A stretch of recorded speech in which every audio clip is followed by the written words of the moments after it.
Hello everybody. Let me make sure that I'm here. Okay, feel like I'm on. Hey Leo, thank you for saying hello or passing by the stream. Okay, let me make sure that I set up the chat over here properly. How's everybody doing today? Hope everybody's doing good, having a good Sunday. Thank you for passing by. My name is Jose. I'm a Yondang in Kendo, and today we're going to talk about Kendo. Okay, let me just make sure that... Can somebody tell me if the music's too loud? I feel like it's too loud, but let me set up the chat first.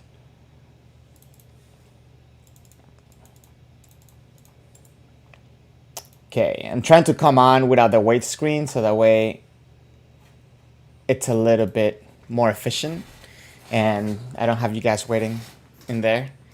And I feel like I'm getting together everything that I need in order to make sure that everything runs smoothly from the moment I say play. So, how's everybody doing today? Hope you had a great Kendo week this past week.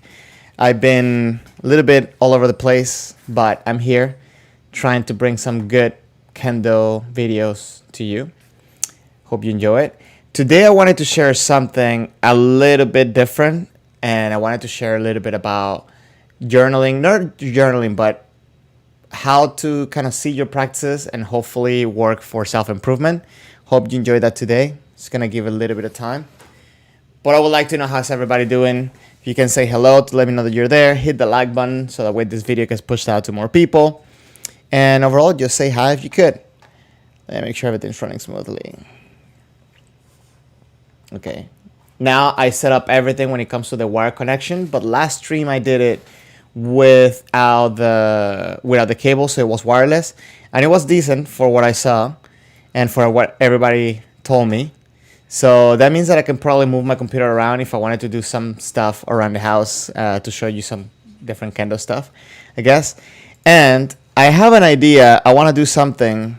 I want to build a dummy that I can practice with here, and I'm trying to get some ideas of what will be the best.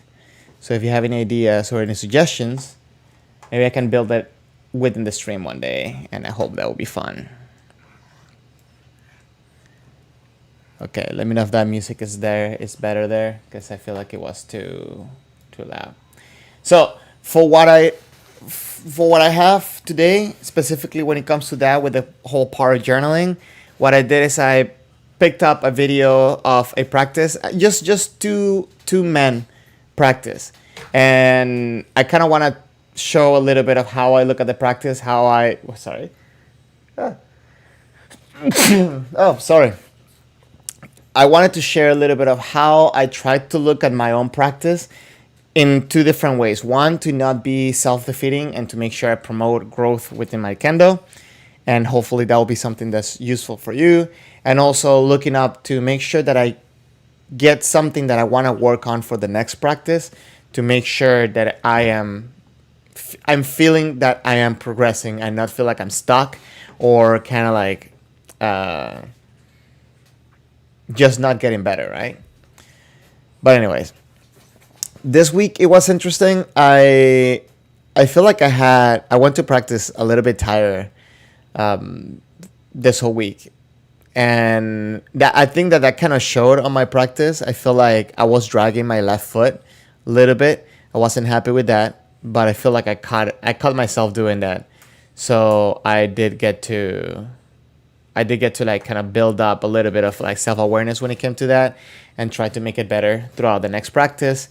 So I think that what I'm going to share with you today is going to be helpful if you feel like maybe you had a bad practice, so you have a better practice in the next one.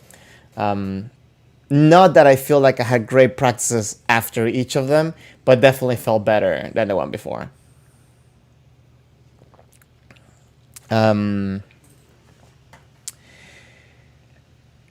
Also, I know I've been a little bit out of it when it comes to Discord lately. I've been reading the messages, but I haven't really been involved on some of the conversations that have been going on. I know Shan shared that he got back to putting on his bogu for the first time in a while. I think maybe like since before Corona. And he actually mentioned something that I feel like I think that I mentioned back when I first put the book on after the whole pandemic break. And it was that distance was weird. Like being naturally in a good distance for kamae for me felt a little bit weird. It was something that I was able to notice and adjust fairly quickly. But that being said, I feel that after not being able to cross swords with somebody for such a long time and then coming back to practicing with somebody else, it did feel a little bit weird, and I feel like I need a little bit of adjustment. So that's something that I want to make sure that I would like to know from everybody. How do you feel when you went back to practice that first time? I know like you maybe feel tired, rusty, or whatever, but how do you feel when it comes to like distance and some of the kendo elements that you had before? Let me just make sure I set up everything. I have the video that I want to show here. Okay. Also, I've been looking at some different videos that have been all over YouTube, and trying to figure out the ones that are the most recent, because I do want to start looking at how competitions and events are being held over in Japan, and see, because I do have to say, I know there's the new pandemic rules and so on. I want to make sure that I kind of stay current, just in case of how we don't know how moving forward kendo is going to be, like if there's going to be any permanent changes when it comes to that.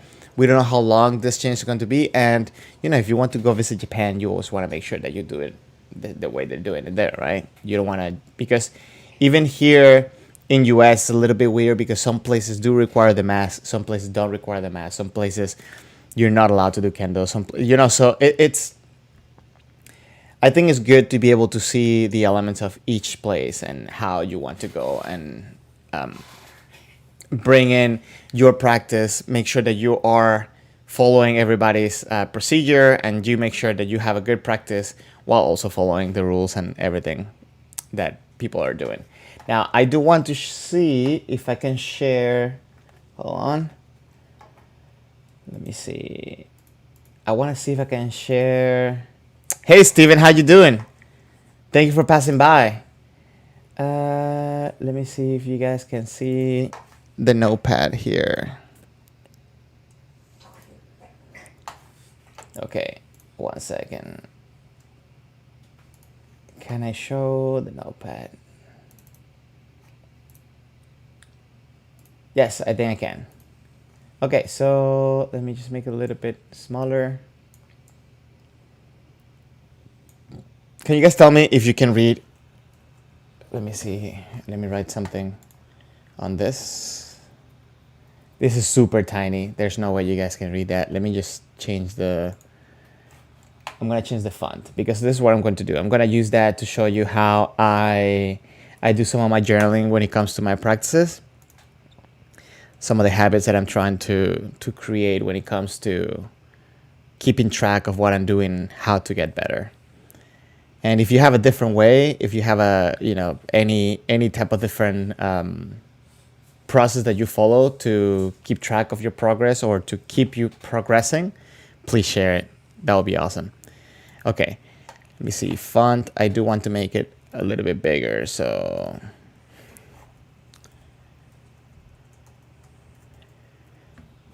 Let's see. You guys should be able to see this, right? It says hello. Maybe I should make it a little bit bigger.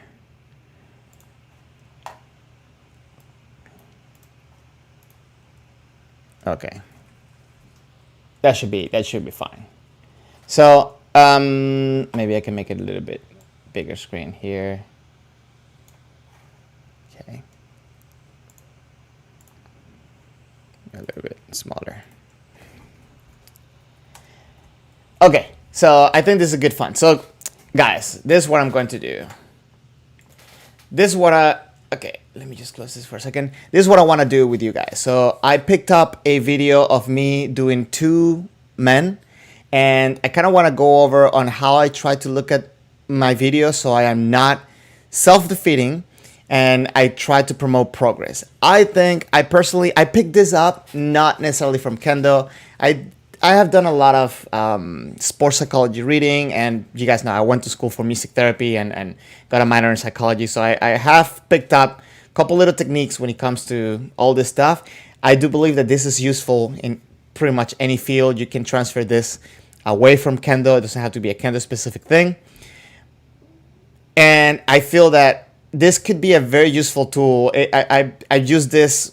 I used this actually when I was training my internship for music therapy, and I think it was very, very useful. And I transitioned to using that to Kendo, and it has been amazing. Siempre tengo problemas pronunciando el nombre. Kironura. Ura. Bienvenido. Muchas gracias por pasar. Hablas inglés también, ¿verdad? Puedo. Estoy pensando empezar a hacer los streams en español los jueves. ¿Ok? Déjame saber. El jueves generalmente a la noche, o sea, como que 2 horas. Pero si estás en España, sería un poquito tarde. Ok, Quirón. Ok. Se me hace mucho más fácil. Gracias, bro. Okay, good. So, let me tell you, I used a lot of this stuff when I was practicing for my internship and trying to make sure I kept progressing. My supervisor is the one that started sharing some of these techniques, and I kind of like polished them up a little bit for Kendo specifically. But let me show you what I do. I try to keep it short. I don't like to spend too much time watching the videos and like obsessing over everything that's happening on the videos. I try to kind of do a quick run through them. If there's something specific I want to see, I will spend a little bit more time on that. But I don't think we need to spend too much time obsessing over little details throughout our whole practices, right? Because I think that's a little bit detrimental.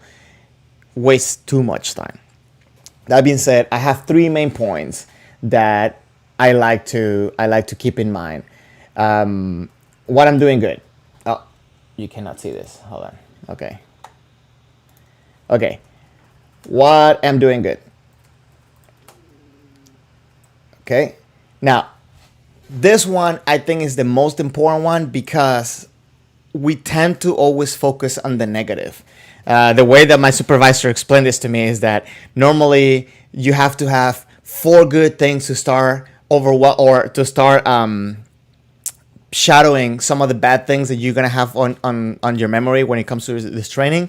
So you want to try to focus more on the positive because the negative will come out regardless. So our brains will see, okay, always the bad first, and if we don't pull the good forward, it tends to be a little bit, for lack of a better word, a little bit depressing for ourselves, right? We start feeling bad about ourselves because we're seeing more of the negative.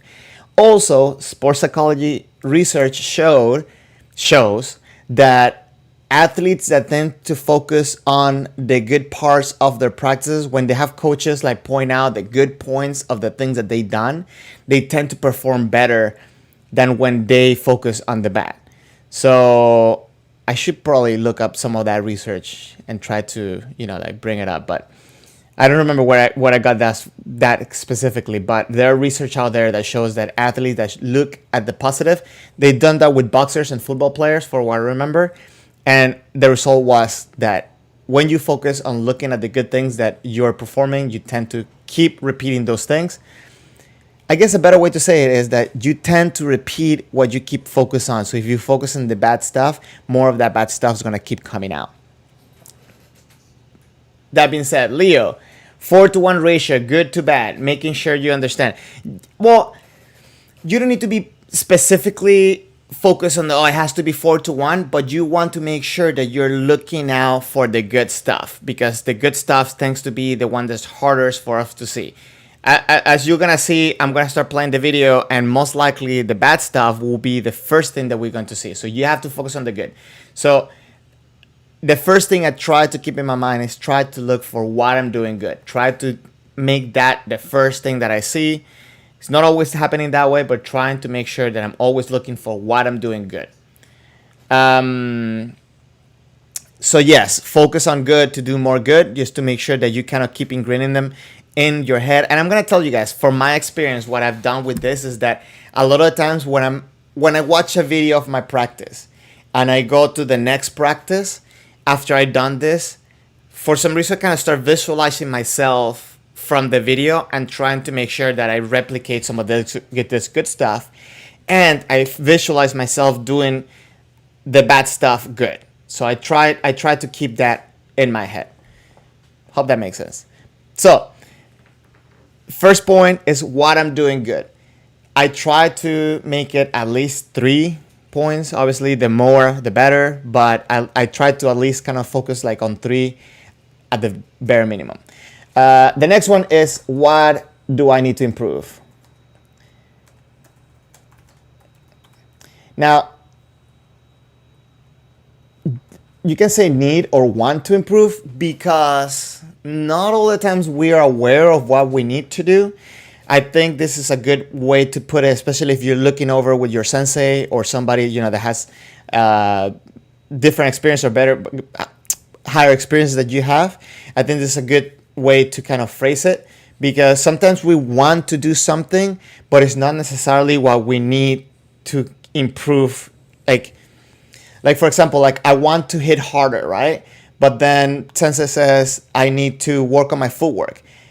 Working on my footwork could also lead me to getting a better impact, right? But I'm focusing maybe on the impacts. I don't know if that makes sense, but I think need or want is a good way to try to make sure that you understand both sides, and you try to make sure that, you know, you keep looking forward to doing better things. So I try to keep this one not as long as the good, right? So I try to find maybe 2 things that I want to improve, or things that I'm looking at that I feel like I need to polish, right? And this, again, this is a good way to keep track. Now, the last point, it's, wait, hold on, what's the phrasing for it? Okay, what do I want to work next practice? Okay, now this one I try to keep it at tops 2. Okay, I could have maybe some of the things that I need to improve that I feel like I'm not doing as polished, and I want to make sure that I keep in my mind. But what do I want to work? The difference between that and with what do I want to work on is that this is going to be the very specific. I'm going to try to make a very specific sentence that will be easy for me to remember for my next practice. And it kind of like, it's easier for me to just keep repeating it on my head. So that way I keep it on my mind throughout my whole practice, right? If you say, and this happens a lot, when I asked to somebody, what do you want to work on? And they say everything. It's like, well, everything is not really something that you want to work on, right? Because you have to focus if you want to make a difference. So Leo, yeah, okay. So what are you doing good? 3 or 4 things. Yeah, you want to try to make sure that you recognize some of the good things you're doing. What do I need to improve? Is kind of more of a log, of a tracking on some of the things that maybe you're not necessarily going to prioritize right now, but you do recognize that those things do need work. Ichigo 99. So it's cool that you change your handle, Aisha, to the Japanese strawberry. I like it. I feel it. How are you doing? I hope you're doing good. How are things over in Tunisia? Are you guys back into Kendo? Are you guys having regular practice, or how's it going? I know the European Federation is doing a lot of events. I'm kind of jealous. I'm trying to see if I can go take my test pretty soon over there in Europe. So, yeah. Actually, Tunisia is not... How's the travel restrictions to Tunisia, right? Because if I go to Greece, I think Tunisia is not that far either, right? Steven, I read your mind, bro. You were thinking about doing something like this. Thank you for breaking it down. Listen, if you come up with a better or a different format, I will challenge you to please share it on the Discord. We can talk about it on the Discord, which, by the way, let me share the Discord for anybody that would like to join up. And by the way, if anybody just types this handle, this command on the chat, the Discord, the bot will pick it up and it will show the Discord. If anybody asks and I'm not paying attention, you guys can do that as well, right? The bot will pick it up and it will show up, so I can pin the message. Did I pin it? Is it successfully pinned? Not sure. Okay, it is. So anybody that would like to go to the Discord is right here. I have a couple other commands. I do want to come up with some more, so that way it will be, some fun. We can have fun with the commands. But I also have the merch one, if you guys want to check the merch. Shameless plug right there. So Aisha, yes, I did notice. You still not back to the dojo? Maybe in October. We still have curfew for traveling. You think they're still the same and test, and you have to be vaccinated. Okay. Kieran, you do the same thing in each practice. You try to focus in only one task. Yes, that's actually I think I had in one of my streams I was talking about making sure that you progress, that you focus on one thing, because focusing in too many things at once it's not helpful. Example, like relax your shoulders, maybe be careful with your left foot. I'll practice keeping and all the practice keep in mind this. That's good. Aisha, so vaccinated. Yeah, I picked it up. I figured it was vaccinated. It's all good. You're good. Anyways, guys, so these are the three main things that I try to focus on when I'm rewatching my videos to log my practice and go forward with my progress. I do have to say that sometimes it can be a little bit detrimental to sit down and watch the videos every practice and spend all that time, because maybe we tend to obsess with the little details. It's okay if you don't have video of this. You can do this with pretty much anything. You can do it from memories, from the feedback you got from yourself and the feedback you got from the sensei. Maybe you watching yourself doing suburi in the mirror. Whatever it is, you can just this could take 20 seconds, right, to do. And I think it's good to have it, even if it's in your phone. For me, what it does for me specifically, could be different for you, is that if I write it down, I can visualize it for my next practice and I can put it to practice on my next practice. And it just comes up in my head, right? When I'm feeling that, okay, what I need to do right now, when I ask myself that, like this page comes to my head and I'm like, boop, it comes out and I do it, right? Not that it comes out perfect, but yeah. Aisha, so you said that sensei said that to you, just focus on one thing each session, but you want to try to do it to fix something you're doing wrong before improving something else. So yeah, I mean, and that's why I was saying the whole thing about what do I need or what do I want to improve, because sometimes a sensei gives us a feedback of something that he thinks that we should improve, and then sometimes we're maybe being a little bit stubborn and we say, okay, I want to do this, right? But sometimes the things that they say to fix do relate to each other. I do think that Kendo, it's a big cycle when it comes to working on things. You start working on something, you feel like you have that, you move to the next thing, but then maybe months later you figure out that like, oh, I need to come back to this. And I think that's also one of the best reasons why I like to keep a log and try to get a good habit of doing this. I'm going to say this. I don't do this every time. I feel that, for me, sometimes it's hard to just kind of stick to it, especially when I lost the habit of doing it. But every time I do it, I can tell you, I do get very good feedback out of this. And I feel like I do get a lot more out of my next practice when I'm being conscious and mindful about something that I want to practice. So what I'm going to do now is I wanted to keep this in mind, keep this little thing in mind, and we're going to watch, it's like a 20-second video of myself doing men. And I kind of want to go through that video, which I picked up just randomly. And I want to go through this list and, see what we come up with. Mind you, I have to say I am not perfect. I actually have a lot of mistakes. And the point of this is to show you that I'm trying to acknowledge that there's some things that I want to improve and there's some things that I'm doing good. All of this is not to be cocky or anything like that. It's just to keep yourself motivated that you're doing good stuff and not fall into negative thinking. Okay? I could say to myself, I am doing this bad, but I try to use to phrase it as in I need to improve this, right? So that's one of my main things. Jen, welcome to the chat. Thank you for passing by. Focus on one thing. Kike Taichi. Oh wait, that's three. That's hilarious. I feel like that's something that we need to make into a joke.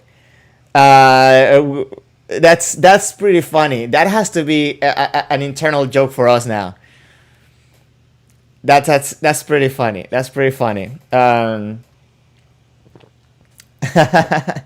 funny, Aisha. Yeah, no. What I'm saying, and I'm not saying the whole thing about being cocky because I'm going to say what I'm doing good. No. I'm saying that when you're looking at this, when you're doing this to yourself, don't think that you are being cocky by acknowledging to yourself that you're doing some things good, right? Because, for example, I can tell you for my kamae, I work really hard and I feel that now I have a pretty straight kamae. My shinai tip, I think, is a little bit too high.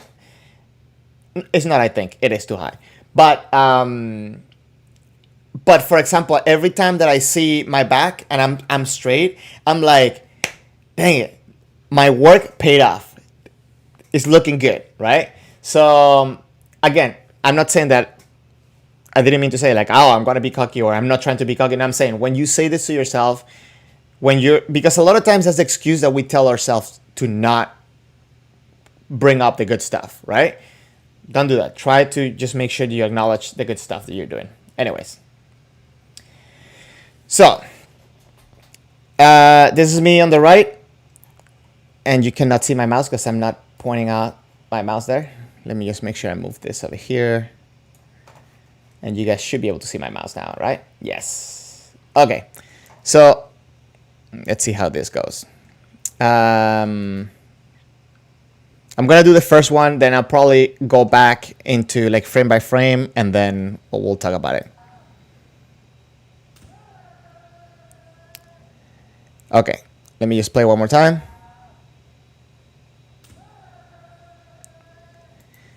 Okay, now what I'm going to do is I'm going to do the frame by frame. Now, I'm going to start. Actually, let me see if I can add. Hold on. Let me add this. Hold on.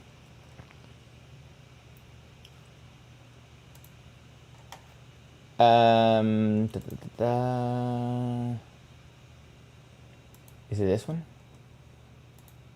Yes, it is this one, but I don't want it there. I want it here.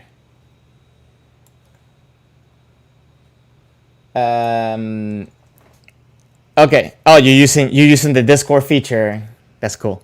Okay, so I'm going to say this that I feel again my posture. I like the way my posture starts.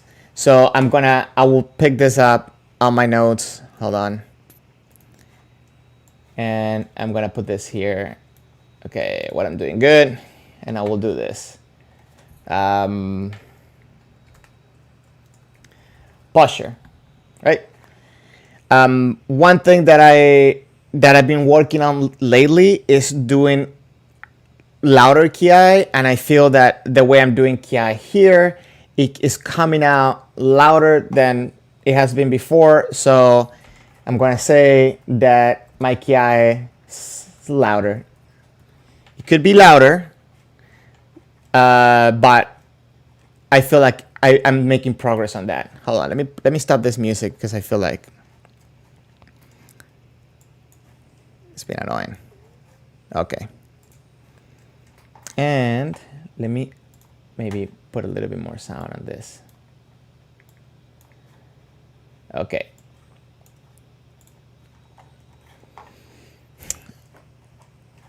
Aisha, I actually do this on paper, so I like that. I like the paper better. I'm doing it on computer so you guys can see it. Okay, so coming from here, I'm going to say that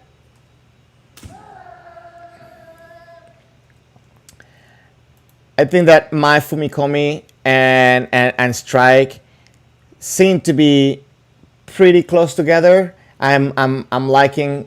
I feel that my Kia is slightly later than my strike. So I'm going to say, what do I need to improve? Kiken Taichi. So Jan, I guess I had 2 of them out of 3, but Kiken Taichi still needs to go in here. And I'm going to add a little bit of note and say Kiai. Kiai. Okay. Now, I'm trying to relax. I've been working on relaxing my arms after the strike. I feel like I'm still tensing up my arms. So I'm going to say I need to improve arm relaxation. I feel like I'm coming out with my footwork. I'm coming out fairly smoothly though. So I'm going to say that for my footwork, it's looking smoother, right? So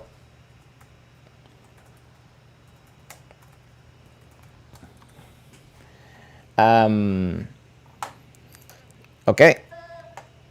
Now the biggest one for me right now is the distance. And there's something that I noticed watching this video that I feel like I need a lot of work on. And it's my left foot. You guys know how much attention I like to put to the footwork. Now I'm noticing, and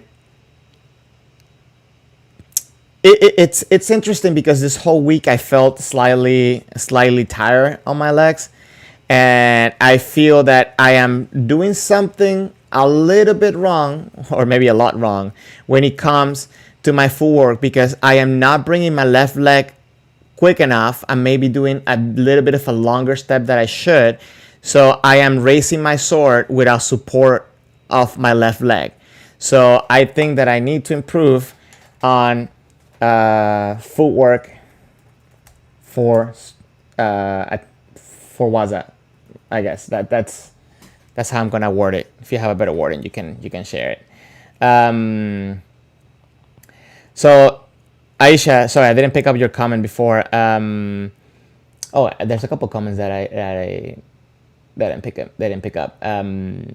So Lee, you're saying that to share some of those great notes with the rest of everybody. That would be nice. Aisha, you saying your kiai is the loudest in your dojo. That's cool. That's awesome. That's definitely a good thing. That's definitely a good thing. I'm jealous. I want that. And so yeah. Awesome. Yeah, please share those notes. You can go to the Discord and just share. I know Leo knows how to do a thing with the Discord that you share the notes and then you can pin him. She needs to show everybody. But yeah, that's awesome. Now, I feel like I need support with my left leg right here when I'm coming striking. This is something that I have noticed on myself in the past. I've been able to consciously fix it, but I wasn't paying attention to this at this moment, and it happened. So it's something that I caught on that I would like to make sure that I improve. That being said, the next thing that's I think a little bit. Oh, I'm pressing it here. It should be here. That I feel that I need to work on is that because of this, maybe I'm taking a long step, too long of a step, and now I'm hitting way too deep. I feel like I could have hit way before that.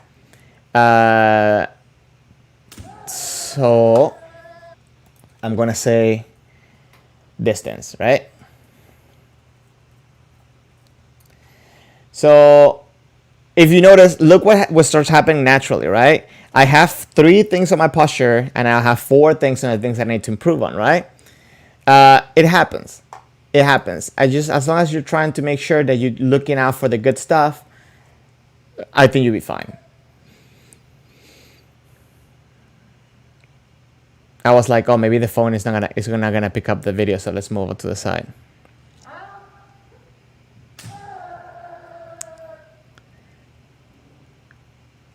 Okay, so I'm going to say I need to come up with something else that I feel that it's good. I'm going to say that. Hold on. Let me just go back here. I am being conscious of starting from farther away just to make sure that I come in fluidly into the attack and not cutting up the motions. I do need to work on my footwork transition, but I'm coming in one motion into the opponent, right? And yes, it's a little bit of a stretch, but I want to make sure that I keep looking at some of the stuff that I've been working on before, because one thing that I for me has been also an issue is that I step in, I stop, and then I go. So I want to make sure that I also promote myself going in forward, and I feel like I did that here, right? I'm coming in one motion instead of just taking one step, stopping, and then going forward. Right? So now after we watch all this stuff, after we did all this, this is what I will do. Hold on, let me just make sure that this is a little bit bigger. After doing all this, this is what I will do. I will pick up some of the things that I need to improve on and pick one sentence that will make it a one thing, and I'll probably try to come in together or to put together some of this stuff, right? So, Aisha, which one? Which one is one of your problems? Like stopping and going? Yeah. That's definitely something that you want to make sure that if you're gonna do it, you do it on purpose, right? But I felt like a lot of times I wasn't doing that on purpose. But now, we got to choose what's going to be the thing that I'm going to work on next practice. I do feel that the things that take the more relevance onto improve my kendo, or what I think would bring up my kendo the most out of everything here, it's going to have to be the distance, the footwork or the support, and the shiai. Right, especially making sure that my shiai it's together with my strike. The distance and the footwork, I think they kind of got hand to hand, right? So one thing that I really like from the seminar that Griva Sensei did a few weeks back in Mexico was that he was mentioning that you want to aim with the leather to the cloth of the man, right? And I tell you this much, when I do that, when I keep that in my mind, when I try to make sure that this connects with the cloth, it fixes a lot of my distance problems. So I would say, what do I need to improve for my next practice? Aim with the leather and engage left leg. Right? So I don't know if you can see, you cannot see the whole thing because it's too big. So let me just make sure that this is a little bit smaller, I guess. Okay. Jen, having a cut between the stepping in a striking is also something you should practice. You need to be able to strike from Isokito directly without any previous forward momentum. Yes. And that's why I said, if you're doing it on purpose, if you're doing it purposely, that's okay. But if you don't mean to do it, that's when it's not okay. And you said that this also helps you if you're overstepping with your left foot, have it in front of the right, which I feel that, that could also be an issue that I've seen on myself as well. I definitely do bring it very close to my left foot a lot of the times. Shen, you said that you feel that too. You were told to have to be at a standing stop position and fumikomi without pre-moving the left foot. Okay, Shen, I think there's a little bit of hidden message when it comes to that whole pre-move in the left foot, is because you do want to make sure you have the left foot give you the power instead of putting your weight all on your right leg and then lifting your left foot. I think that what Jan is referring to, it's a little bit different. I mean, it does work on eliminating that bad habit. You want to make sure you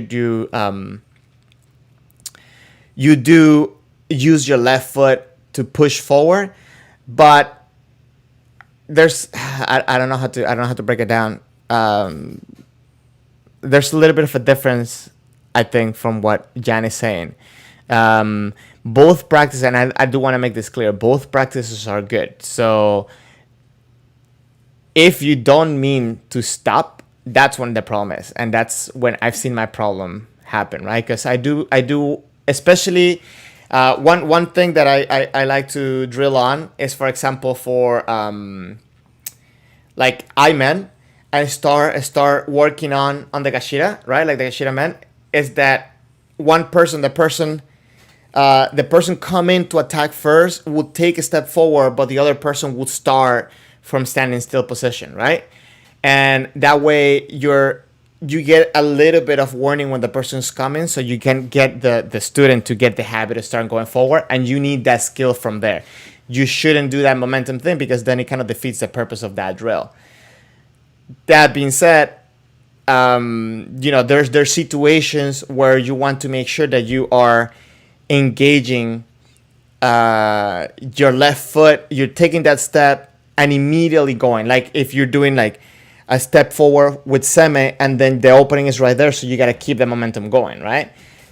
So in that case, Shen, if you do that one step for seme, the bad habit that normally I tend to see on people when the whole crossing over or pre-moving the left foot is that they move forward with they do a regular step forward, but then they cross their legs when they're going to attack forward.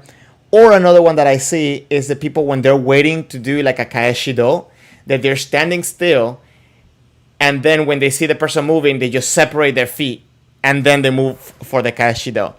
So which those are habits that we can talk about them, like in a whole different video, and work on that ourselves.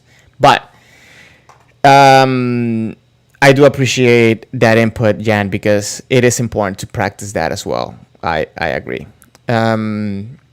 So at the end, this is what I'm working for. This little sentence right here. This, for me, it's a sentence that I can say to myself right before practice, as I'm putting my man on, as I'm grabbing my kamae and executing my practice. This is something that's going to be easy for me to say or to keep in my head.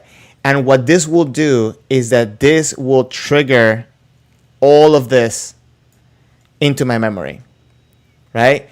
The point of doing this like this for me, and for the way I was taught on this system, is to keep it simple enough that with one little trigger word or trigger sentence, you will get reminded of the stuff that you saw on yourself.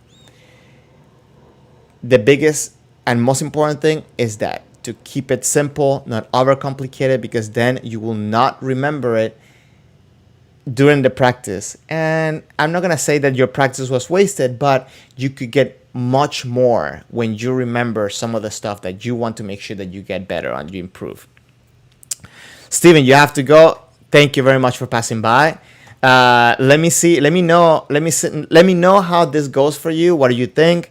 How this works for you? And keep me updated.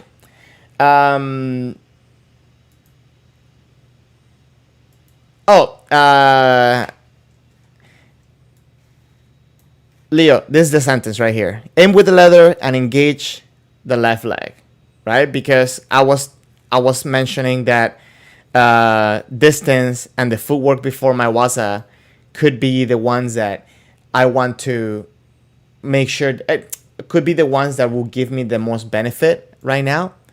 And by doing this, by keeping this list simple and creating this sentence during my practice, if I manage to remember this small sentence, it will trigger a lot of the stuff that I saw on my video myself.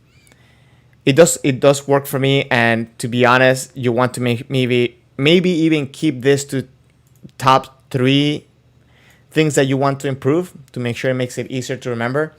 You gotta try it, and you gotta kind of make it into your own, because this wasn't the way that it started for me, right? It kind of went evolving as I went in. As a matter of fact, I want to tell you, in my experience when I was in my internship, my supervisor would sit me down, and I will go through this, and she will stop me and say, okay, start it over, but make it simpler. Start over, make it simpler, right? You want to make sure that you make it and break it down as much as possible so that way your brain can remember it. If you make long and complicated sentences, it's going to be harder for you to remember it. And you want to make sure that this works for you. So I know and I understand that if you're watching this, and especially if you just tuned in and you watch this, it probably will not make that much sense, because there's not really any sentence that's explained out or any context behind this. You have to make it your own context, and you have to make it where it is relevant to you, right? Just to make sure it's easier. So yeah, that's my advice. So you think it's easier for a subconscious to digest too? Yeah, I mean, maybe. I'm not conscious of my subconscious, I guess.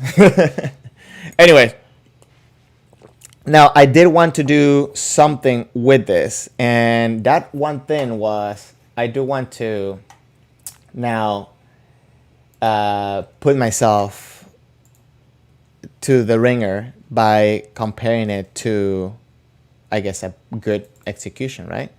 And what I'm going to do is I'm going to find that video from Teramoto Sensei that I'm always passing down. I'm always showing.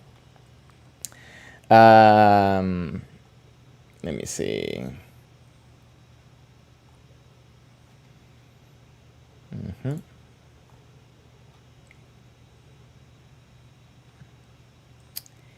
Where's this? Where's my notepad thingy now? Give me a second, guys. I'm going to find that Teramoto Sensei video, and we can watch some of that together and compare it. Or we can actually use that list that I showed, and we can bring up how to fix some of this stuff. Okay.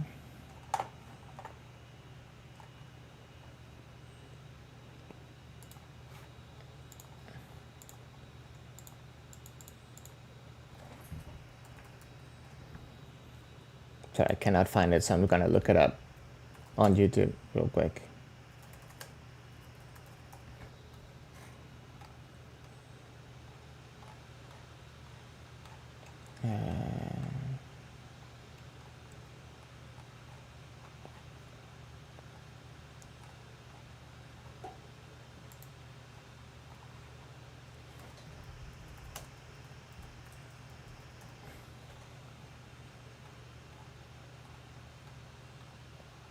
And there's so many videos.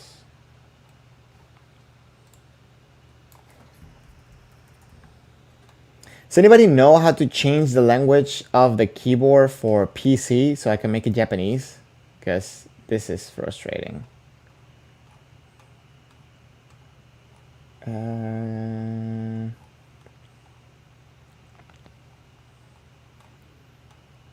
At this point, I probably should just download that video and have it on my computer too. I know how to do it on PC. I know how to change the language on PC, but I don't know how to do it on... I know how to do it on Mac. I just don't know how to do it on PC.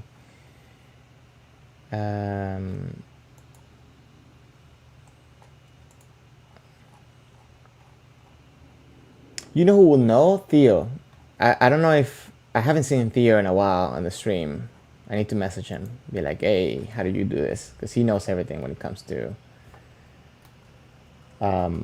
PCs. Like a lot of the stuff that I have going on in in the stream, I think is because of him.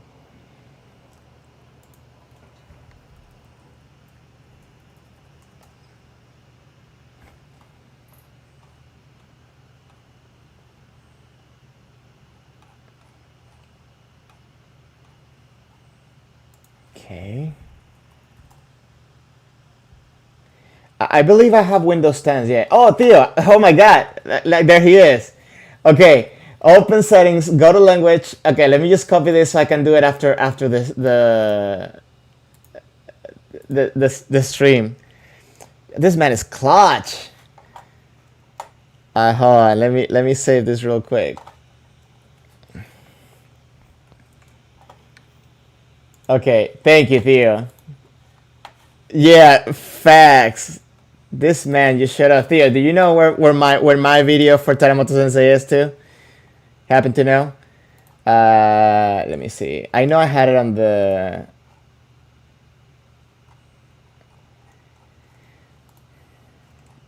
I think I had it on the Kendo Tips General, no?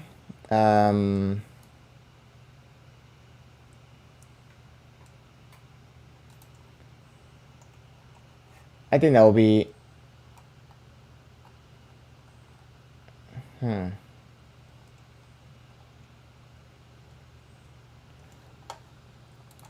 Actually, you know what? I probably can find it within one of my older videos. Let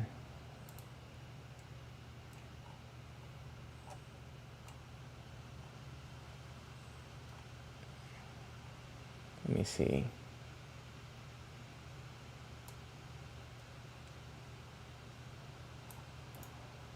Yep, think I found it. Think I found it. Let me see if this. Yep, found it. Found it, guys. Thank you. So good here.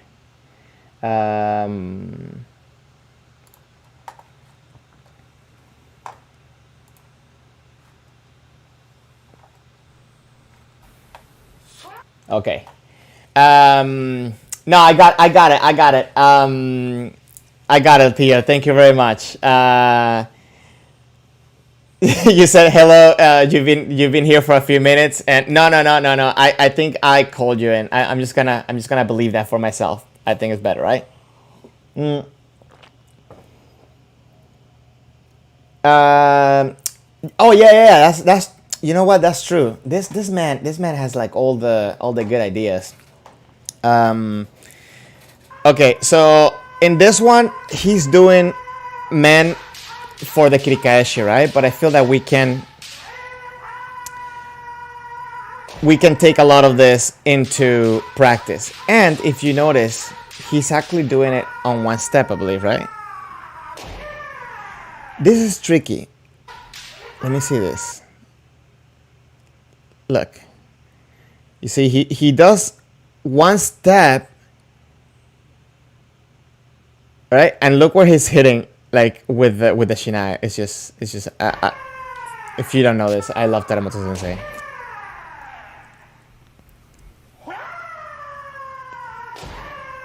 Okay, let's get a better angle. Right here.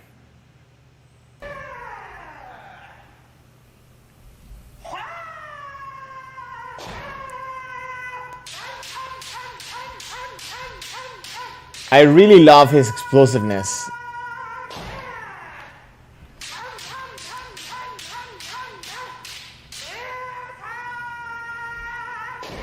Man, I just came out of practice like about 2 hours ago, 3 hours ago, and now watching this just makes me want to go back.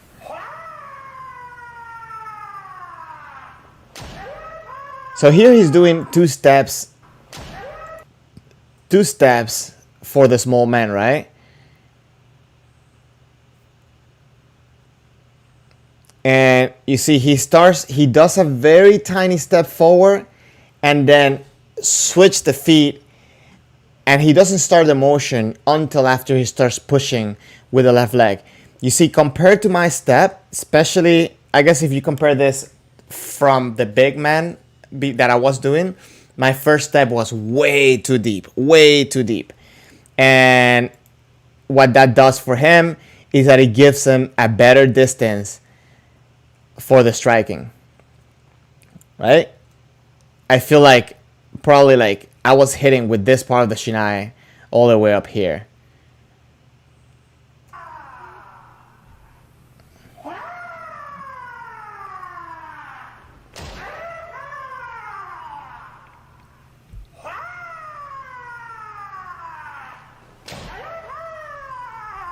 Now, this is something very interesting, and it has to do with kiai, right? Because I want to improve my kiai and the way that it comes in together with my technique. And a lot of times when I notice that my kiai is late, it's because I'm breathing out and I'm holding my air with my throat. If you start practicing breathing out after your first kiai and not locking your air with your throat before you start the motion, I think you have a better execution of your waza. So as you're going forward, the air is kind of coming out already, and you're able to vocalize the sound right at the moment of the impact. And there's not so much of a delay. And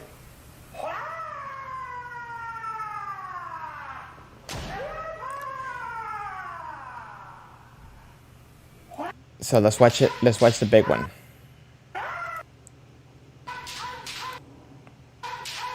Wait, hold on. So he's coming in already from one step distance, right? As we were mentioning before. But he is definitely doing it when he starts the motion. He's supporting his weight, pushing with the left leg. Oh, wait. He actually, huh. That's interesting. So he actually did. Interesting enough, he moved his left leg first, right? Am I seeing it wrong? Can somebody please fact check me here? I feel like this first one, he moved his left leg first, right? So he's supporting most of his weight with the right leg.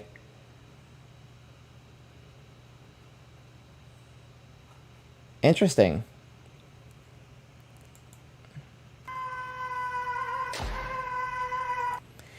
I mean, funny enough, it's very momentarily, right? Like it definitely doesn't look anything like mine. I'm not saying that.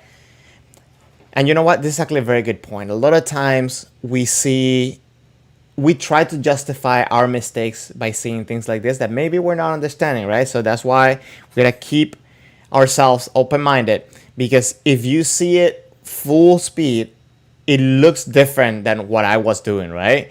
This one looks way more supported. It looks all together and looks more dynamic, right?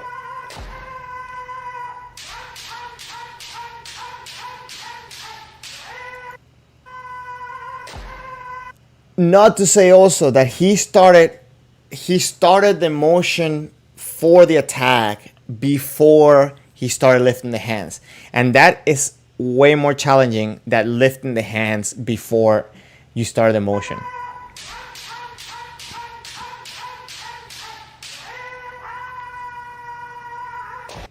I think here too. Look at this. Oh, I did that thing where it come out like full screen. I don't know how I did that. And it sucks.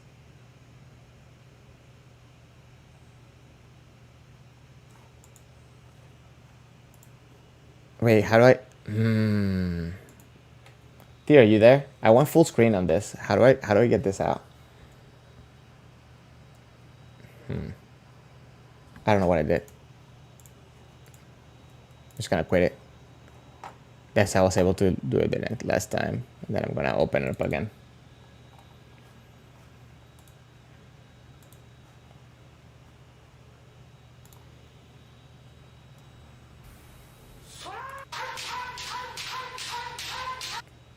Oh wait, you guys are not seeing it. What? Let me see. What's going on here?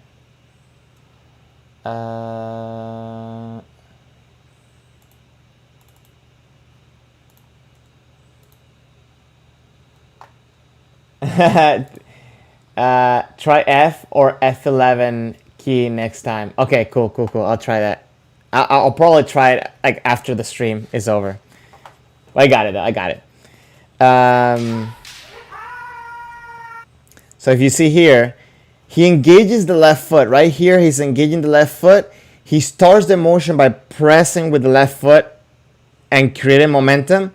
But then he does, it's so brief that it's even hard to see it in slow motion. Look at that. So here's the right foot. The left foot, like the left foot literally just moves probably like about 6 inches forward, not even. Engages.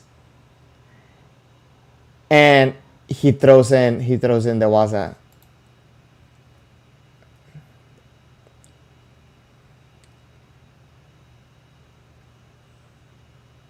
Now, I do have to say, and this is something that I noticed in one of the beginner students today that I want to make sure that we all keep in mind too, is the engagement of the left leg does not allow him to dip, right? Making sure that you're pushing with the left leg until the very last second will allow your body to stay straight going forward instead of dipping as you're attacking, right?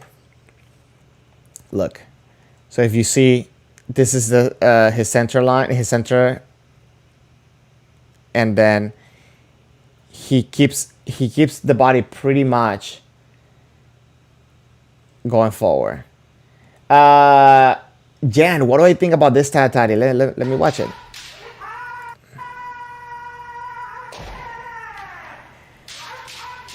You mean like that, keeping the hands forward instead of like doing full body tatari? Is that what you mean? It's interesting because I've gone to a lot of seminars, right? And a lot of times, not a lot of times, but some of the times the senseis will stop to explain kirikashi, and they explain tatari like this for kirikashi, where they are keeping the hands forward and going, you know, like I'm making sure that the partner receive with the hands out and comes backward instead of like the full body crash. I think when they do this, they're trying to promote forward momentum instead of not necessarily teaching tatari. Maybe it's because when you do tatari, you're also looking to maybe do hikiwaza or looking for an opening, right? And here, I guess it could be a different thing. I just think it's a different way of doing it for kirikashi. I do enjoy when I'm doing I-men, for example, and both of us keep our hands forward, where there is that, I guess, a very interesting, very different type of tatari, right?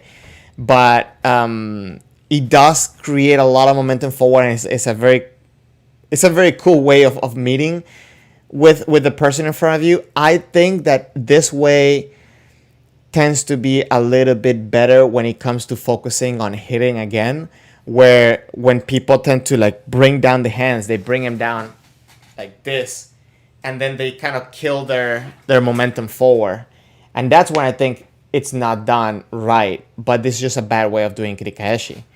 I mean, not kirikashi, tatari, because you definitely should get your extensions out and then, you know, like naturally bring the hands down to receive the tatari and do your next waza. So I hope that's what you meant. If not, please tell me, because it's a very interesting topic. And how do you do it at your dojo? Do you do it like this, or do you receive the regular tatari? Normally, when I do kirikashi, it's a little bit like this, in the sense of I'm trying to keep the forward momentum, and a lot of times the receiver tends to back off. So I try to make sure I keep my hands properly forward, and if I see the receiver is going to do tatari, I will I would bring my hands into a tight position. But I throw my men just as if I were to throw a regular man, and then move forward from that. But yeah, let me know how you do it. That'll be cool. So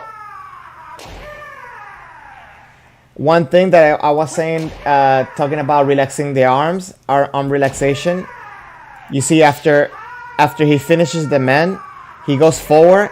He's not keeping tension in the arms. He's not pushing forward the arms. He's just relaxing after, turning around, and getting on command again.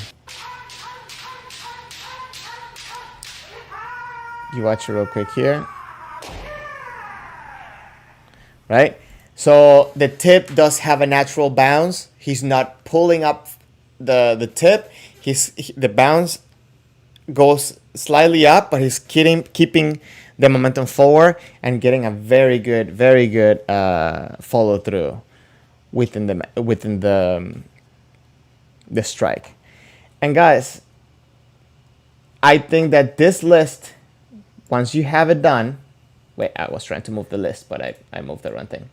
This list, once you have it done, you can use it to kind of start working yourself into seeing it on some other people, on some other practices, and trying to see how you can steal it and make it for yourself. Main points when it comes to this is make sure that it makes sense to you, look for the positive, and make it simple. That's the secret, I think, to make sure it stays in your head for next practice. This is something that you can probably have in a little piece of paper or on your phone right before you go to practice. You can read it, 2 seconds, go to practice, have a good practice, get better, and hopefully get something out of that practice that day, and just keep working to make yourself better. Does that make sense? Hope that makes sense. Really hope that makes sense. Hold on, let me close this real quick. Window capture. There you go. I don't know. Do you guys have any questions when it comes to that? Is there something that do you do it differently? How do you make sure that you keep track of your progress? How do you make sure that you are working into doing things better and getting better kendo for yourself?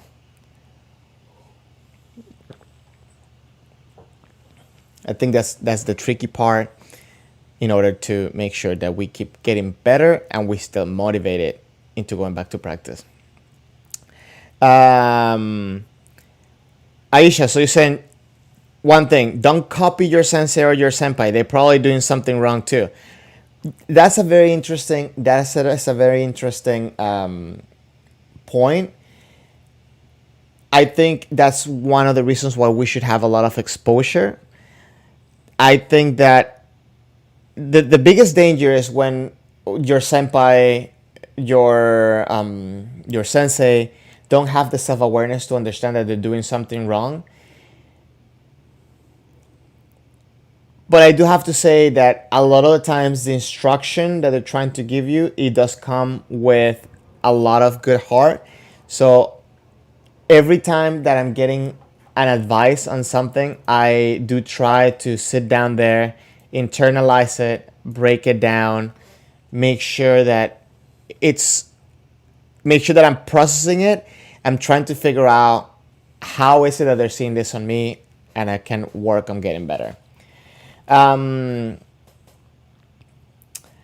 So Jan, you said that you're taught that you have to take down your hands and push from the hips. This here would not be considered taratari. Some people like to slam into the partner's head, which is bad. Yes.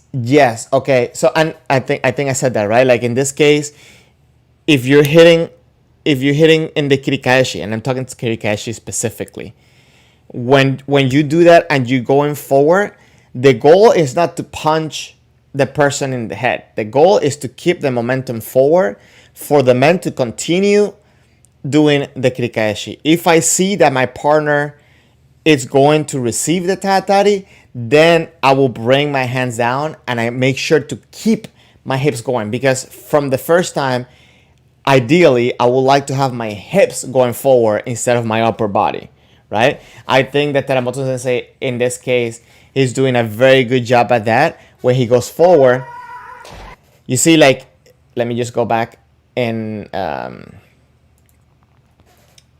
slow motion. If you look at his hips, right?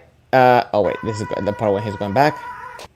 Okay, so going forward, he's coming in with the hips right here. When he hits the hips, his body's straight, he's coming forward, and his partner is already going backwards, right? His partner received it down here. I feel that if his partner would have held his ground and bring down the hands, Teramoto Sensei would also break down his hands and keep the hips going forward.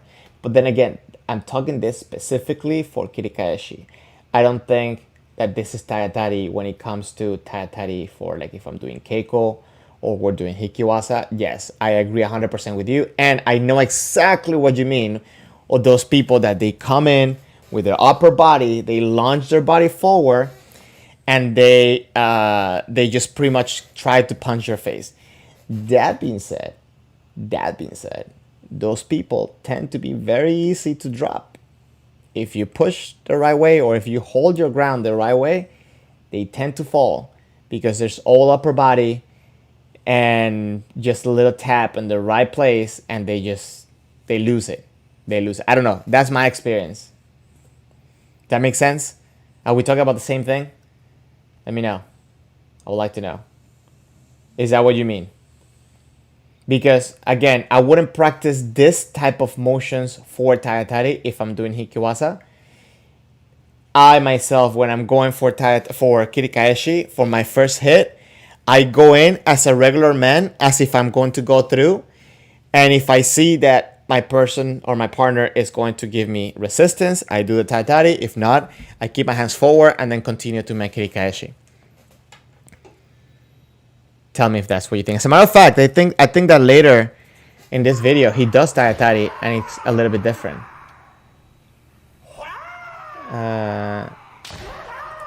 Let me read Aisha's comment while I look for that spot. Aisha, you're saying that you have problems with tracking yourself actually. So you ask your senpai or sensei to help you pick out what the things that they think you should improve on, because sometimes you focus on working and can't see if you got it, if you got better.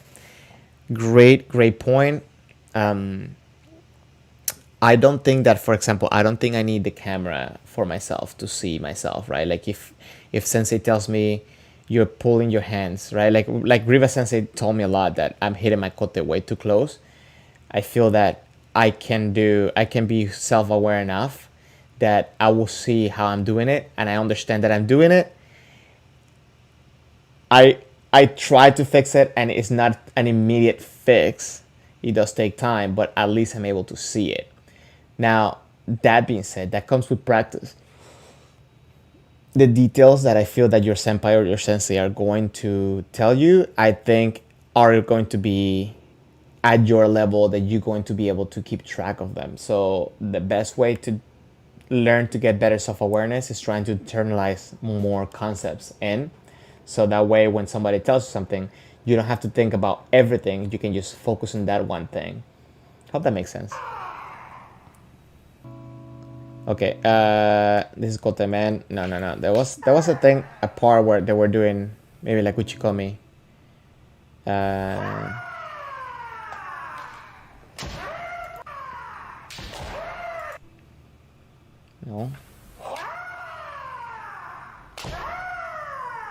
Oh, that's a nice kote.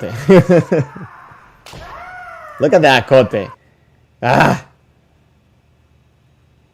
Like, he keeps the tip forward, goes around, full extension of the hands. Ah, it's a good kote. Anyways, I'm working on kote myself, guys.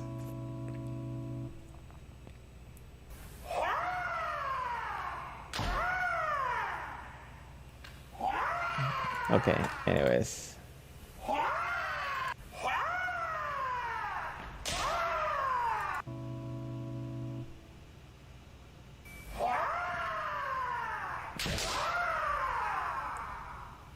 No. I could have sworn that there was a section in the video where they do Tatari.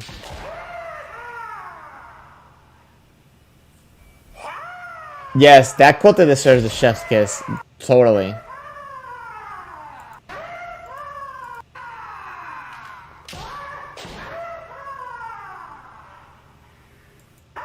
I think it's a very interesting approach of kote men as well, right? Where they do kote men as two separate waza.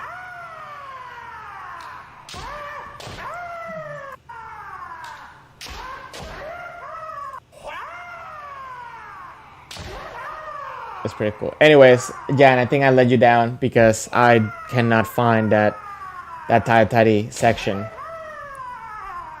I'm sorry. Tora let you down. My bad.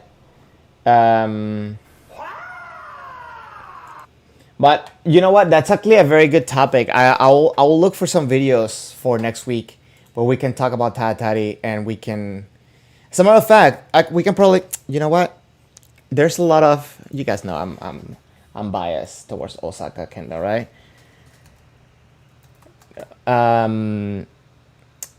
Aisha, if I could, I would train every day, but right now I'm only doing 3 practices a week, and it's been a little bit hard because after the pandemic, it hasn't been that much attendance, and everybody that I'm practicing is some of them that they're not in Bogu yet, and so on. So working on getting everybody to the same level, or like bringing people up to make sure that we're getting more keiko and so on. Because for example, like I haven't been able to really do keiko I think I did 1 or 2 keikos like completely after I came back from Mexico. So but it's been hard. The same, you practice it 3 times a week. I mean, yeah, 3 times a week. I'm gonna say though, you gotta make sure, guys, that you keep your Boguan properly and you do it as quick as possible, so that way you don't waste that much time. Put in the Boguan, and you can get most out of their practice. Okay, I'm looking for one of the Osaka Kendo Osaka Police Kendo video that they do the Kakarigeko. Because I feel that they do that proper Tayatari in the Kakarigeko. Let me see.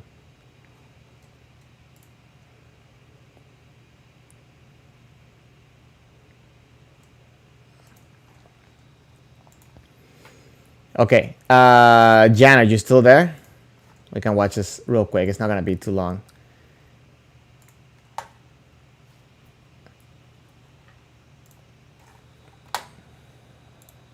I miss this. I miss this.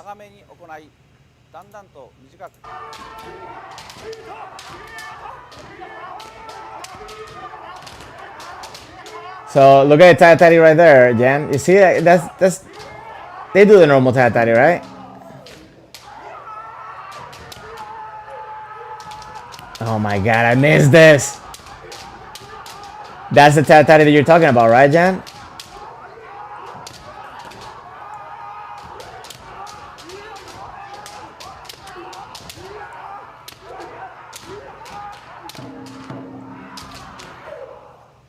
So I think that specifics of having the hands forward, it's more on that kirikaeshi than the regular Tayatari.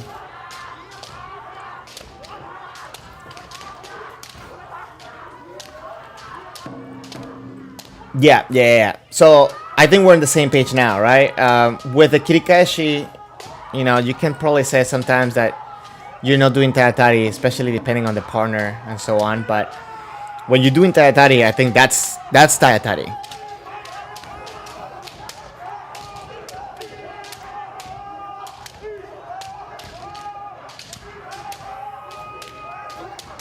Am I crazy for wanting to do this every day?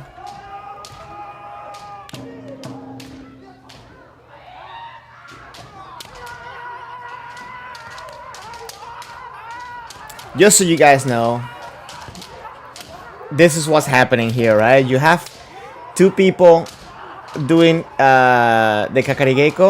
I mean, one person doing the kakarigeko and the person behind them waiting, and they alternate, right? And then when you get to the end, you run back towards the beginning, to the corner over here, and you start over again. And I think after 15 minutes or something like that, they switch up. Some of the people that were waiting, some of the people that were in the line doing kakarigeko, they go to receive, and then the last set, both sides do kakarigeko.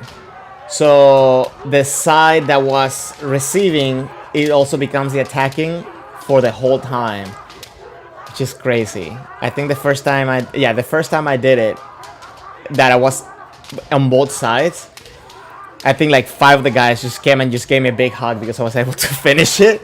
Because they weren't expecting that I was gonna be able to finish it, but it was amazing. Hobbies, yes, they're using a taiko for the switch. For the switch of the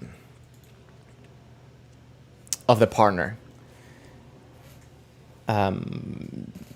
Yeah, that's how that goes. This is great. High intensity training. Practice if you work out 20 seconds and always have 2 people waiting for 40 seconds break. I think it was one person. I think it was one person waiting. You know, there's also different. Hey, Mercs, no problem. Welcome to a stream. Thank you very much for passing by. One thing that I did so many different type of variations of kakariko. Another one that's really fun and it really sucks is the one where it's a circle of people and then one person in the middle and you do kakariko with everybody and the circle, and then you rotate out and then you do I kakariko with everybody on the circle, and then you come out and then you do one time I kakariko with every person in that goes in the center. That one was really fun. And yes, it sucks being in the middle, but it's fun. That being said, I think at the Osaka Police Dojo is the one of the roughest that I've seen. Not necessarily because it was tough doing it, but if you fail, man, you didn't want to fall. You didn't want to fall there. You didn't want to fall there. That's all I have to say. That's called tachigiri or tachikiri. Would it be giri or kiri? Tachigiri geiko, tachikiri geiko. Japanese question. That will be if you can explain that. That would be awesome.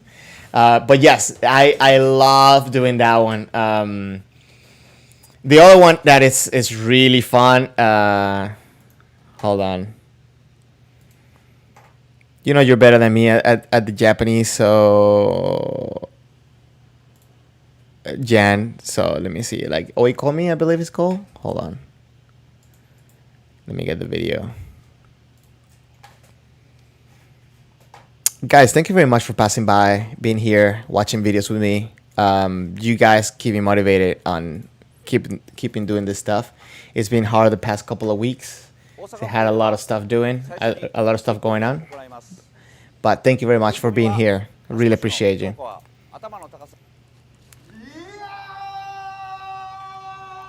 Tachikiri with a K. Okay, no, I believe you. I'm asking in the sense of I thought it would be changed to a G.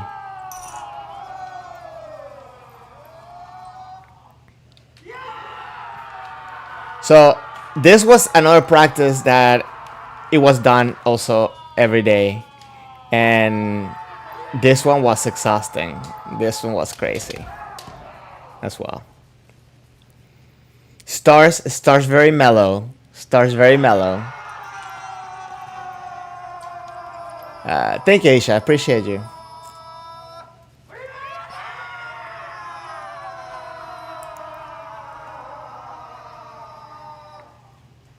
And obviously, as it goes, it becomes more intense. Wait, hold on. Let me go. They do a Kirikaeshi one. They do men, kotemen, kotemendo, and it's crazy. Theo, thank you very much for passing by. You're always welcome. I really appreciate everything, all the help that you're giving me. Hope to see you next week. Take care, man.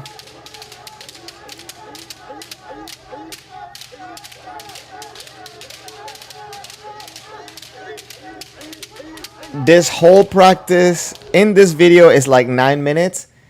I think this is a good 45 minutes when you're there. So we would do the warm-ups, suburi and all. We enter on this type of practice. Then we do, depending on the day, we'll do either keiko, like Maori Geiko, or we do Jigeiko with the senseis. And then we would do Kakari Geiko.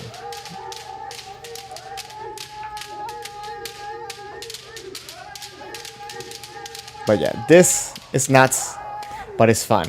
It sucks when your partner doesn't have the same rhythm, the same timing as you have.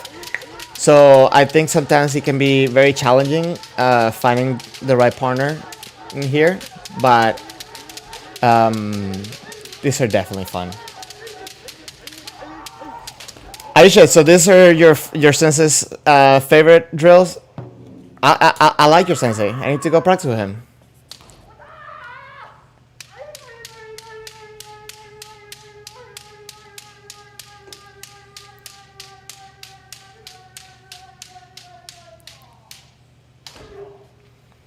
Nuts.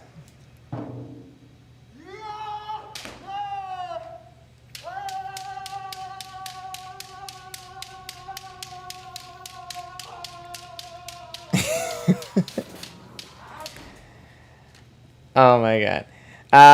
Hobbies, no, I don't believe that. I believe it's only it's referred to that type of kakari geiko. It doesn't have to do with tangeiko. Tankendo, sorry, tankendo.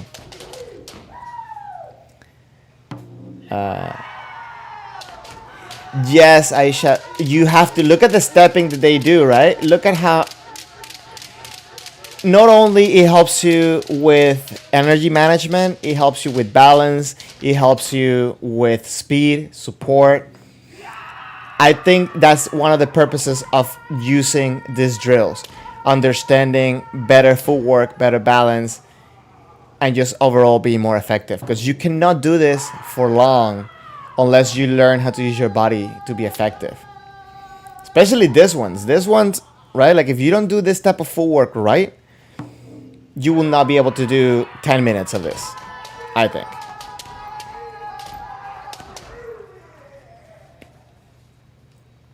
Especially with the little breaks that you get. You have to be angry. That's funny, but I think being angry just makes you waste more energy, though.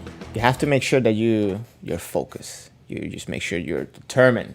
Say, I'm gonna do this, and not overexert energy. One of the things that I learned a lot while practicing there is that you want to make sure that you catch up with everybody else, right?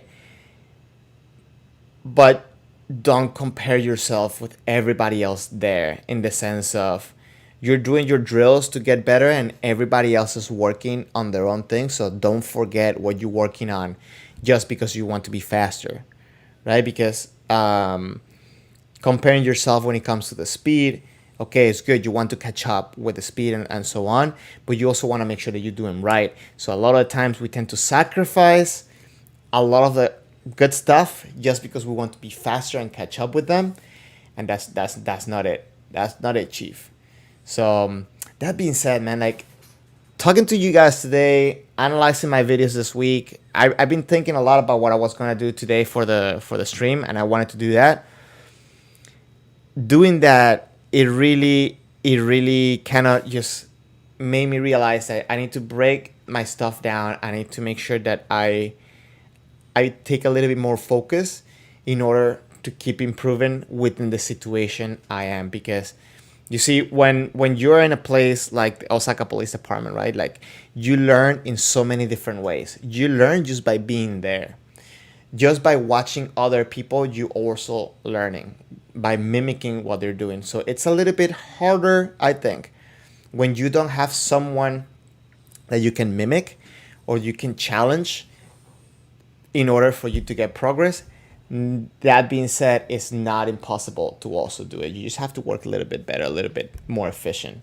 And I think, and I was being a big believer of this visualization, being able to see yourself doing this stuff helps a ton. And if you're watching videos and doing all this stuff and trying to make sure that you keep improving, that works a lot too. It looks a lot better. So I do have to say that I'm very grateful to have you guys here making me company, talking and discussing Kendo in the Discord and so on, because it does help me improve my Kendo ever so slightly every time. I'm always just making better progress.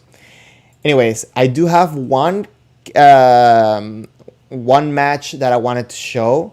It's a fairly recent match. It's from this year's. It's earlier from the year. Though. It's like January. And again, this is kind of like when the whole Corona regulations were a little bit fresh. You're gonna see that there's not that many people on the on the venue, but I just thought I will share this, and this is from the All Japans, I believe, for this year. And here, actually, hold on. You know what I'm gonna do? I'm gonna actually show. Hold on. Let me get this.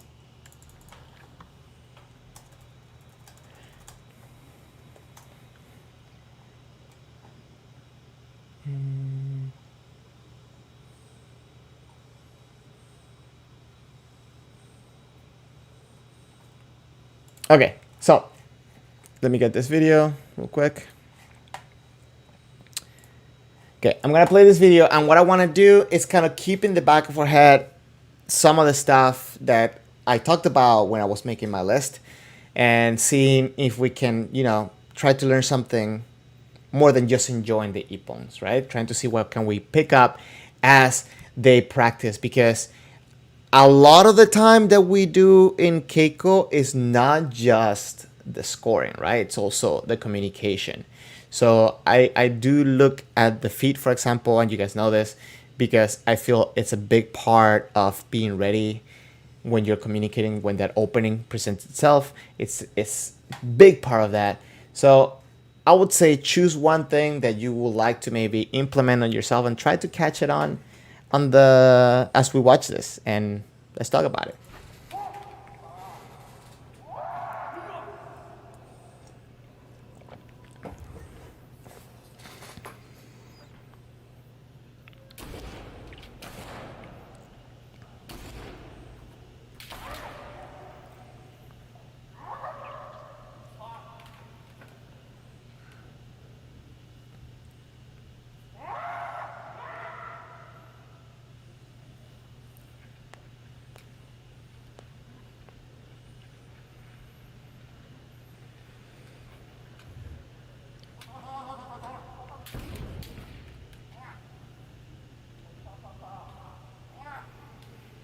So at this point, we're definitely not going to see that much Tahatari, I guess. You see how they avoided that Tahatari from the get-go?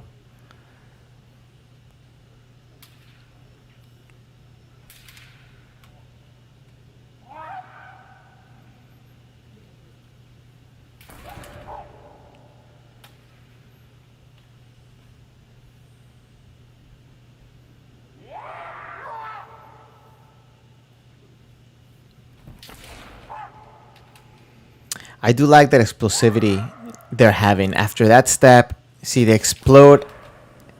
They come with a lot of energy.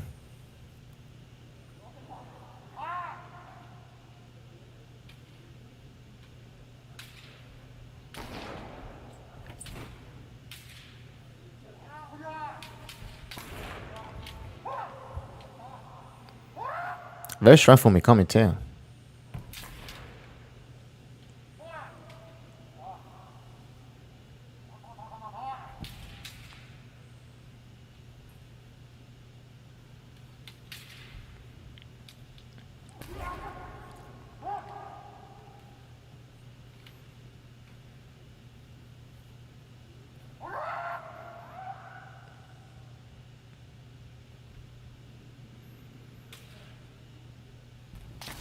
Oh, it's a very interesting approach to that kote, huh?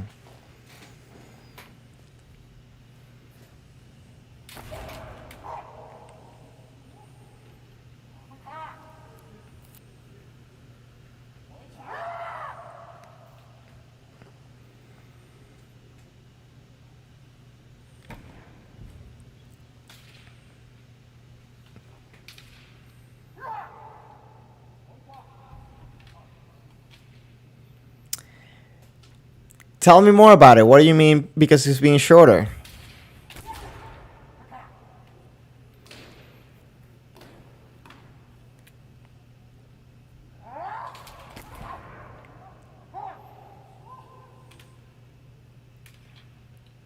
I'll talk about this too in a second when this is done.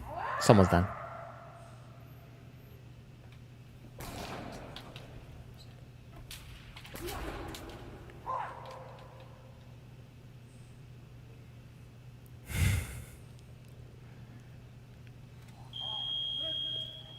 Okay, so I know if you, I hope you guys are not just disappointed because I showed a video with no ippon, but let me just tell you something real quick. What I was saying, the whole thing about when you're in keiko, a lot of time is not really spent on the ippon, right? It's a lot of time is spent on the conversation. Aisha, you mentioned, okay, so it's interesting because he's shorter, right? And there's actually, I'll probably, you know what I'll do? I'll probably bring that article next week for next stream. There's an article that Chiba Sensei wrote about fighting different types of opponent. And, you know, when you're fighting someone that's taller than you, shorter than you, somebody that's jumpy, somebody that's very calm, somebody with a strong center and so on, soft center. And you know, everybody has their advantage and disadvantages when it comes to whether height, strength, and so on. In this sense, the shorter guy can take two approaches. He can come in and close the distance, or he can provoke the bigger person to come in, right? He can take those two approaches. I really enjoy watching a lot of this communication just to see what kind of ways they can come up with to make openings. Whether the technique was successful or not, that's another story, right? We can also analyze why wasn't it successful, how can this be done better. But I really like watching this video because there was always pressure forward. There are very few times where you can maybe even say that there wasn't even pressure was right when they were making that separation from the suba shiai, because obviously we know right now you have to separate, especially at the beginning. I feel like the rules weren't really clear, so people were just separating and then re-engaging from far away. Now we're seeing that they're separating with a little bit more engagement. But that being said, there was constant engagement from both of them. I feel that they were ready to pounce all the times. They were really communicating and they were trying to make sure they get a reaction from the opponent. And I think that's key. Making the other person react over letting them make you react. So, Aisha, you're saying that you think kote is the best point for you with people that are taller and bigger than you. I mean, it could be. And also depends on the situation because, again, maybe depending on how tall the other person is, they might even get the man before you actually have an angle to hit the kote. Or when they're stretching their hand, their kote might be not even a target anymore. So maybe like Kaishido will probably be a better target in that case. But it really depends. And if you notice, the shorter guy here, he came in and he went for mans, he went for kotes. Right? You're gonna see this.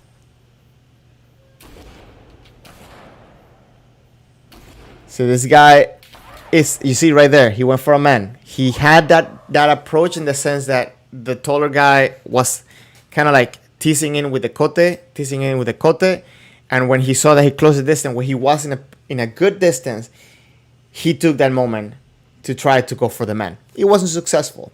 It's okay, right? But both of them are awake at all times and alert, and they're trying to go forward to make sure that they get the technique. And again, I think that this is the key to every practice. When you're doing Keiko, you want to be always in the moment. You want to be in the fight. A lot of times, especially when we do suba shiai and so on, we rest. When we separate, we rest. When we're getting back into kamae, we rest. And you shouldn't. You should be always alert for the opponent. Lately, what I've been trying to do is, with the very few keikos that I can do at the dojo, I try to keep them short so everybody stays motivated, stays aware, awake, and go forward and make sure that they're in the fight for maybe 2.5 minutes. And you can build it up to more. But you want to make sure you promote yourself being in the moment throughout the whole fight. And Aisha, so you're saying that so they have the same energy. They do, and they seem to be always present. Very sharp motions.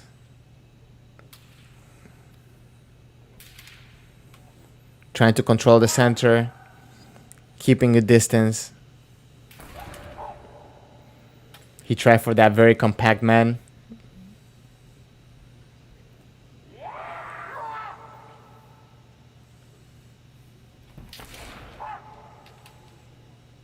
Very interesting approach where he came in with everything. He missed, but he was in a good position right there. He went for like man. You see, this guy is trying. I mean, both of them are trying, but this guy really wants it, right? So he's making sure he closes the distance. He's keeping his opponent in a very uncomfortable place when it comes to shinai management.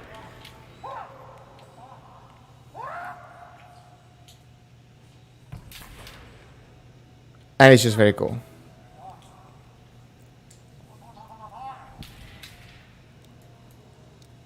Anyways, guys, I think this is all I wanted to show today.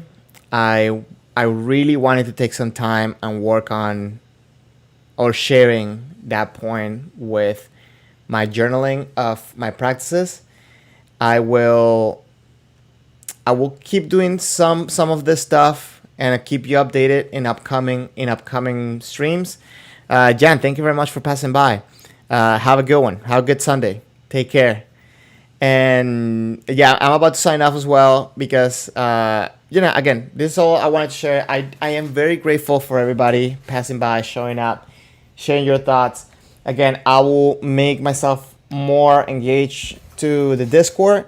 I'm going to write down to bring up the Chiba Sensei's article